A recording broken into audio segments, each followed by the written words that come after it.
Hey guys, what's up? It's Joe Rady from Rady's Rise. We're back here at Volkswagen Brandon, and guess what? I have that all-wheel drive performance vehicle that's still in production. It's this vehicle right here. This is a 2024 Volkswagen Golf R. But before we get into this hot hatch that has turbocharged power, but also all-wheel drive, let's talk about what's going on here. So if you know Volkswagen, the people's car, you would know that they are the originator of the hot hatch. It goes all the way back to the 1980s with the Volkswagen GTI. Now, by 2002, we were in the Mark IV generation, the fourth generation of the iconic Golf, and that's when Volkswagen decided to turn it up a notch with the introduction in 2002 of a Golf R. Now, originally, the Golf Rs were naturally aspirated V6 powered. You had those R32s, which were so iconic.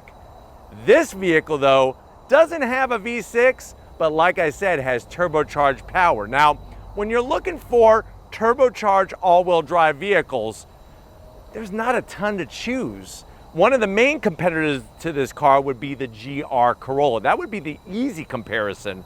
Another one that actually doesn't even have an engine at all would be the Hyundai Ioniq 5N. So what I want to find out is, if you're looking for performance and you want all-wheel drive, do you go the Golf R route? Let's go ahead. Let's dive into our lapis blue Golf R and find out. Right off the bat, this has got to be my favorite color, and this is the hero signature color of the Golf R, is this lapis blue. Now at the front, you'll see that with this generation, you are going to still get your LED daytime running lamps, LED headlights, and I like the way that they flow the blue from on top of the headlight housing into the front fascia. Now, working our way down, we do have functionality in these large corner air intakes. The gloss black balances nicely with the lapis blue. And then as we come across that front grille, we got the signature badge going all the way back to 1933. That's when Volkswagen started. We do have our R badge. This is a real R vehicle. And then you'll notice how the daytime running lamp actually intersects into that Volkswagen badge. Gives it a nice, modern, clean look. And I do like the front of this generation of the Volkswagen Golf R. Now, working our way down, a little bit more gloss black, but we got massive functionality to bring lots of cool air for all the heat exchangers, especially the intercooler. And the lower lip is also in gloss black. I'm wondering if they would have painted this lower lip, if it would have looked better. Let me know what you think. Now, there is a refresh coming for 2025, so that's another thing to take into consideration. Do you like what they have now, or are you also going to wait for that refresh? Now, as we rise up, I like the way they notched out that area so that the hood has plenty of room for the Volkswagen badge. The hood's got a nice shape to it. It's got a little bit of a bulge. The only thing I wish they would have done for this Mark 8 generation, because we're on the 8th generation now, is give me some fender flares. They did go a little bit more aggressive on the front, and wait until I show you out back what they've done, but I just want some nice flared fenders, something that really gives it that extra kind of oomph. But as we come around the bend, what are we working with? Wheel and tire setup. So on this particular one, we have these bright aluminum finish wheels, nice V-spoke design. We do get the updated brake calipers with the R badge in that blue. And look at our rotors, over 14 inches in diameter, two-piece, cross-drilled, ready for action at your favorite track day or autocross event. And if you're wondering, well, Joe, what is the size of this wheel and tire setup? So basically what you are looking at with this aluminum style wheel is gonna be that really great setup of a 19-inch wheel, and tires are 235 on the width, and then you have a 35 series sidewall. We do have, of course, the adaptive suspension, all four corners. But let me know if you're digging the silver, the nice silver aluminum style finish compared to gloss black. I feel like there's so much gloss black out there today that on the blue, the silver works nicely, especially with the blue calipers. Another thing I would have liked to have seen are some actual Brembo calipers. So They did increase the braking capacity, but I would like to see those Brembo calipers or some type of extra performance caliper like you'd find on a GR Corolla, or even the Ioniq 5N or the Honda Civic Type R, even though the Civic Type R is only front wheel drive. Now, as we come down the side, you got a little bit of fender garnish with the R badge. It's tasteful. For 2025, they actually got rid of the garnish and you just have a large R badge on the fender. Now, you do have these bright silver aluminum finish on your mirror caps, LED turn signals, and from the side of the vehicle, I love the petite proportions of this Golf R. And even though it's petite, wait until you see on the inside, Volkswagen does some great work in maximizing space. Now, up top, you do have a little bit of a oversized sunroof. The one thing I would have liked to have seen is either a panoramic glass roof or paint this whole back part of the roof black. That, I think, would have really set it off really nicely, because they do paint the front black. This is not glass, this is actual paint, and then you have the glass, and then we're back to the lapis blue. So let me know in the comment section if you agree with me with that paint job on the roof. Now, you do have the lapis blue on the door handles, and then I really like the way they work the lower side skirt, especially with the little bit of kick up here as we come towards the rear. And this is what I was telling you. You look at the rear calipers, yes, they're painted blue just like up front, but they're just standard floating stock calipers. They're not a nice fixed, beefy, like I said, upgraded braking system like Brembo, AP Racing, Willwood, Bear Brakes. There's lots of different brands to use. You don't have to necessarily go with Brembo. But you do have over 13-inch rotors out back to help with the braking capability. And remember, this is a mechanical, of course, all-wheel drive, where we have a drive shaft that sends power to the rear wheels. It's front-wheel drive biased, sends power to the rear wheels, and we do have limited slip diffs, which are nice for performance. That's what you want. Now, as we come around back, this is the other part that on this generation, they did a great job making the rear wing, the rear spoiler, a little bit more aggressive. There is that pass-through you could clearly see with our raised pedestal in the center here. And I don't know if I'm liking the mixture of gloss black and blue. I wish they would have just painted this all blue. So that's a zonk, and a zonk for not painting the roof black.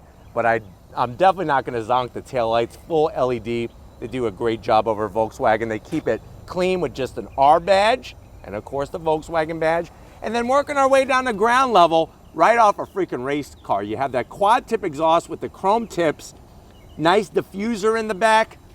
But the big question is what kind of sound comes out of those exhausts? They look beefy, they look great, but we're gonna find out what kind of sound comes out. But before we do that, let's pop the hood and talk horsepower numbers of this Golf R. All right, guys, we got the hood popped. You do have a prop rod. I'm okay with that because the competition, most of them have prop rods. Underneath the hood, you got a tasteful engine cover. I just wish it would say Golf R or something, because a lot of Golf R owners are going to do modifications. They're going to pop their hoods at Cars and Coffee events, and it would be nice to have something with a little bit more pizzazz. But you'll notice the turbocharger highly mounted right by the firewall there. So you know we have turbocharged power. What is it exactly? It's a 2-liter inline-4 turbocharged engine putting out 315 horsepower, 280 pound-feet of torque. You can still get, for 2024, a 6-speed manual or the 7-speed DSG. If you wait until 2025 for the updates, no more manual transmission. With the 7-speed DSG, 0 to 60 in about 3.9 seconds. Quarter mile is going to go by at 13 seconds flat at 110 miles an hour. Top speed is 155 miles an hour. Weight is 3,380 pounds. MPG is around 20 in the city, 28 on the highway. If you compare this to a GR Corolla has 300 horsepower with about 278 pound-feet of torque. If you're comparing it to the Ioniq 5N, obviously with the dual electric motors, you're looking at over 600 horsepower. But there is, of course, with the Ioniq 5N, a higher price tag. But why don't we go ahead, let's fire up this 2-liter turbo Golf R and hear what it sounds like.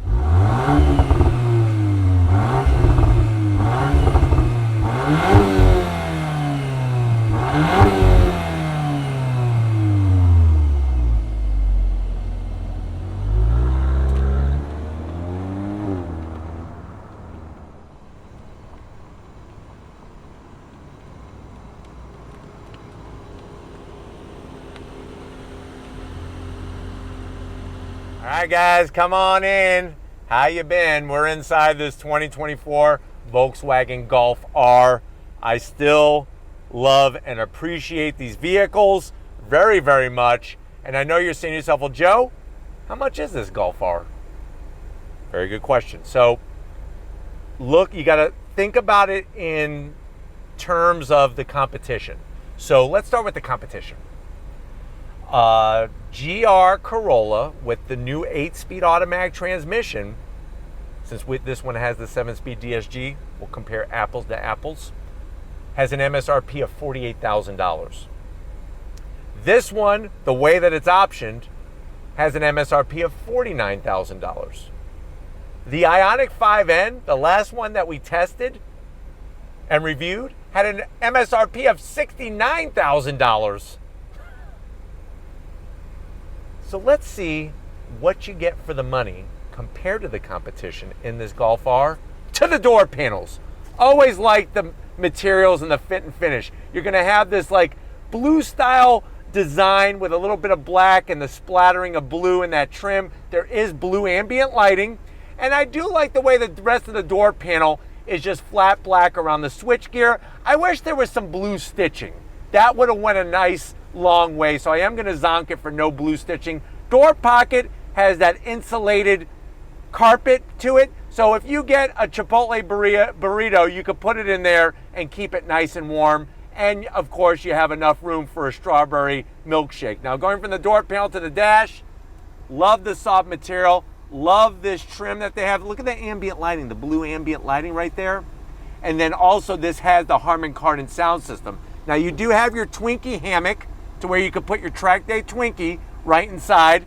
And then as you slide in, you have your 10.2-inch infotainment system screen. Now, this is the screen that's got everybody frustrated because you have to use these little taps here to adjust everything. No knobs whatsoever. Now, you do have, of course, your navigation, and then you can bring up your other screens, all the different apps and whatnot, very easy to use once you figure it out. Down here is like your button sort of like arrangement for control. So if you want to do your modes, this is where you do your modes, and we're going to go race mode, of course. You even have drift mode, and if you want full performance, you go Nürburgring mode, which I could actually hear the exhaust get a little bit louder, and the engine picks up its idle revs just a little bit. We do have heated seats and ventilated seats, 3 apiece. And you do have your dual climate control, which is really nice as well. But everything is all touch. There's no actual knobs. And to me, that's a little bit frustrating. Let me throw it into reverse. Backup camera. It's decent. It's better than the GR Corolla. It's better than a Honda Civic Type R, but the Ioniq 5N does have better backup camera. You do have trajectory, which is nice as well. Working your way down around our little button cluster, you have your AC vents. You do have USB-Cs, wireless charging, a bit of gloss black, which is not my favorite, especially because you see the smudge. Somebody's been eating KFC, not in the car, of course, but it was on their fingers, and the grease marks are there. You do have this little nub, 7-speed, dual clutch, DSG. That's the fancy term for Volkswagen's DCT, the bright silver start-stop button to fire up this thing. And then, of course, you do have your very tasteful Volkswagen key fob with the switchgear on the back. If you're saying, well, Joe, where's the cup holders? You have to make them. Here's one cup holder, and then you have another cup holder right behind it. A 12-volt, which I wish was a little closer to the dash because I recommend running a radar detector. Here's my blue stitching finally. It took all this time to get my blue stitching. But once you open this up, you do have enough room, I would say, for 4 golf balls. Maybe you're a big Tiger Woods fan and you like, his style of balls, his style of golf balls. You could put 4 Tiger Woods golf balls in that center console area so that you don't have to hold your balls in your hand. Seats, that nice soft material. Love the R embroidery, the bolstering. It is weird because you have manual controls for some of the seat. The back portion is electric. The rest of it, like the height and the front to slide the seat, are manual. Mine, thank God, is all electric. That's a zonk for almost 50 G's. That should be full electric. And then I'm not a big fan of the sunshade that they put for the sunroof, because you could actually see through it. What's the part of a shade if you can see through it? Huh. But you slide that open, nice large sunroof.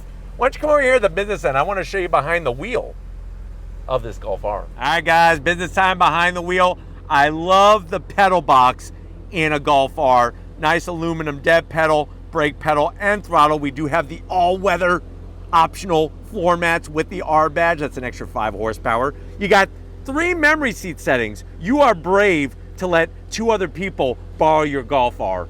I wouldn't do it. And you got all your power seat settings, including your lower lumbar, which is nice. I'm 6 feet tall. Remember I was telling you the car is a smaller size, but they do this magical thing with space in here. It's wonderful. Steering wheel, same thing. They got my blue stitching, nice. This blue looks almost like it's anodized. And then of course you got the R button right there. Go into your preferences. It does have paddles on the back of the wheel. The problem is they're plastic. Not my favorite. So I am gonna zonk that. And it is a manual tilting and telescoping steering wheel. And I'm not a big fan of the gloss buttons on the wheel, especially where the heated steering wheel button is. Because if you're driving down a twisty road, it's so easy to accidentally turn that on. But what I do love is that 10.25-inch digital gauge cluster. Got the tack across the top there. Look at that, really, really nicely done. Loving it. And there's a head-up display. But why don't we go ahead, let's get in the back seat and see if your passengers are gonna be spoiled with room in this Golf R. All right, guys, back seat time. And this is where, like I said, the Golf R just blows away the competition. More room than a GR86. The Ioniq 5N has more room than the Golf R, but the Ioniq 5N is an EV and it's a larger vehicle, so that kind of makes sense that there's more room. I do love all the pockets. So you have a place to put your phone. You could put maybe a little tiny journal here to keep notes about how the Golf R makes you feel when you're riding in it. And then down below, this is where you're gonna put easily, I would say, 4 Wiener Schnitzels. Nicely done, German style, so that you could feel a little bit more like you're in Germany while you're driving this Golf R. Back of the command center, I do like the AC vents. You got your heated seats, 3 stages, and we do have our AC controls and 2 USB-Cs. So that's a nice touch. You don't get all that in the GR86, I promise you that. Or definitely not in the GR86, but definitely also in the GR Corolla. Lots of headroom. The one thing I'm gonna have to zonk is the hard plastic on the passenger doors. I don't know why they did that. I mean, I know why they did it. I just don't know why they did it for $49,000. Pull this down. Just enough arm space for it to be called an armrest with 2 cup holders. But why don't we go ahead, let's get in the cargo area, because I want to go for a spin in this Golf R. All right, guys, cargo area time. What you do is you actually take the Volkswagen badge and flip it up, and then you're going to be greeted to quite a nice amount of room. Actually more room, way more room than a GR Corolla. You're looking at 20 cubic feet of space with the seats up. Fold the seats down, you're gonna get 35 cubic feet of space. One thing to know is that underneath the cargo floor, there is no sub. There is a sub, your subwoofer for the sound system, but there is no spare. That's not that other S word. You get a can of flat fix and an electric air compressor. But you know what? It's that time. If you're ready, I'm ready. We got 315 horsepower and all-wheel drive. Let's go on throttle and see what it feels like. All right, guys, we left Volkswagen Brandon. We're in this 2024 Golf R. I have it in Nürburgring mode, and I'm gonna use those large but plastic paddles to shift through the 7-speed DSG. If you're ready, I'm ready. On throttle, here we go. Yeah! Fast shifts. Brakes feel good, look at this. Really nicely done.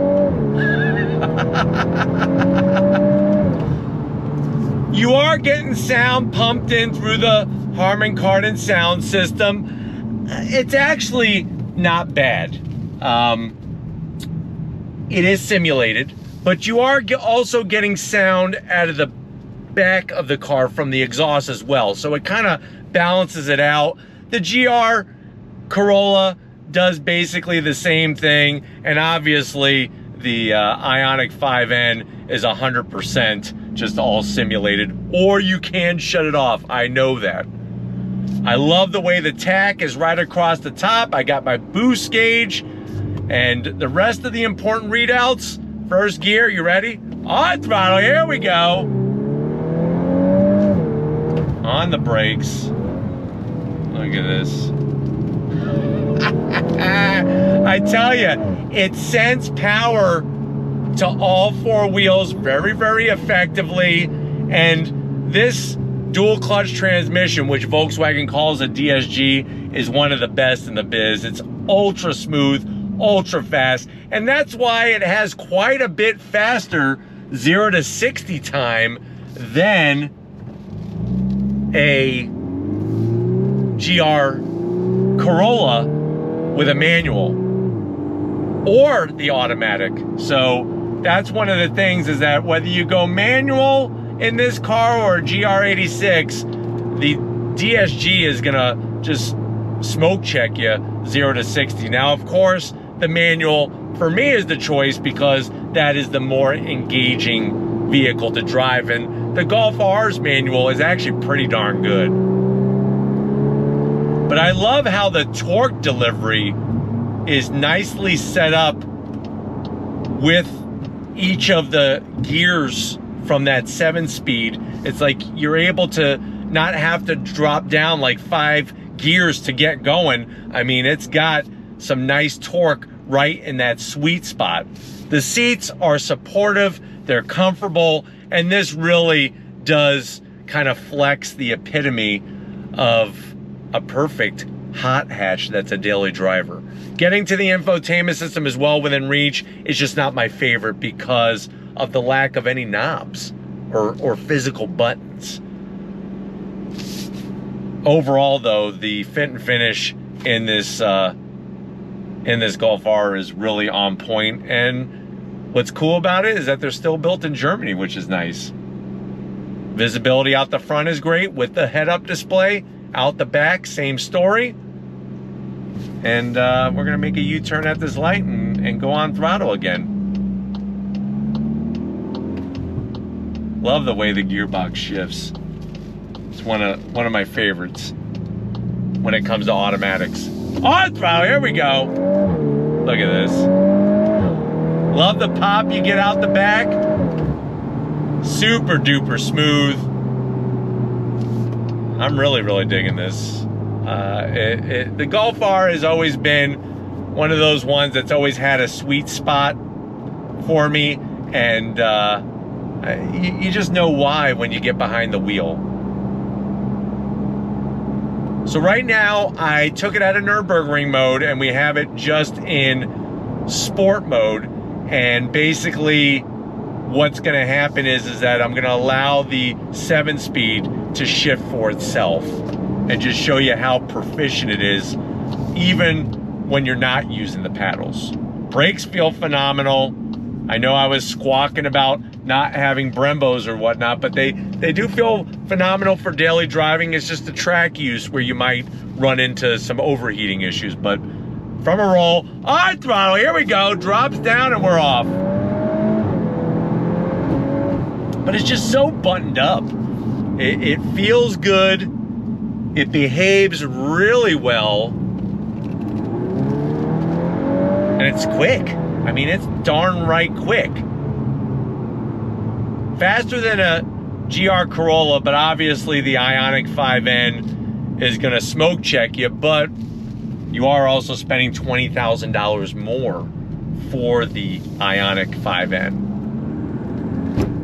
But I really enjoy how this car drives. Over the bumps, the suspension tuning is superb. They got the compression and the rebound. Perfect setup on the suspension. And obviously that suspension changes depending on what mode you're in. But even over some of the bigger bumps, it's not shaking out my fillings or my kidneys out of my body. But we're gonna go ahead. I hope that this has been a good overall feel for this Golf R. We're gonna get back to Volkswagen Brandon and wrap this one up. So I'll see you in a split second. All right, guys, another hot day, but you know what? One of the reasons why it was so hot, yes, it's the sun, but the performance from this Golf R. All-wheel drive, turbocharged power. I love cars like these, especially in this color. But we definitely got to thank the whole crew, Paul and the rest of the crew here at Volkswagen Brandon, for giving us access to one of their last 2024 Golf Rs. Let me know what you think. Are you going Golf R? Are you going to wait for the refresh? Or are you going to go for one of the other hot hatches? Very curious to see what you have to say down in that comment section. But if you're new to the channel, you're on your way out, hit the subscribe button. I promise you it's worthwhile coming back for more. If you are a subscriber, thank you for being part of the Raised Rise family. Got to give it up to Stephen Flood. He doesn't mind the wind, he doesn't mind the rain, and he definitely doesn't mind the smell of natural gas. So thank you, Stephen, for all that you do. And just like always, guys, I'll see you on the next ride.